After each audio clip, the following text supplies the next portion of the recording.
मुझे रमजान मदीने में हो जा नबी जे दे समय रोजा वनी रखा अयजवा साबुते ज़मज़म साबुते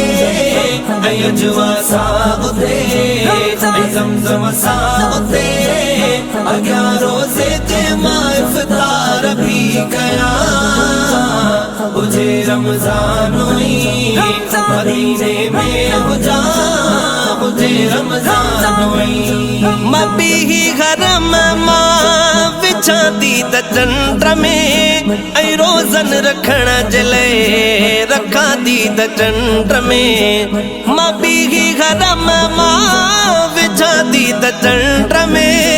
ऐं रोज़न रखण जे लाइ रखा दी त चंड में अखियूं ठारियां उते शुक्र सारियां उते अखियूं ठारियां उते।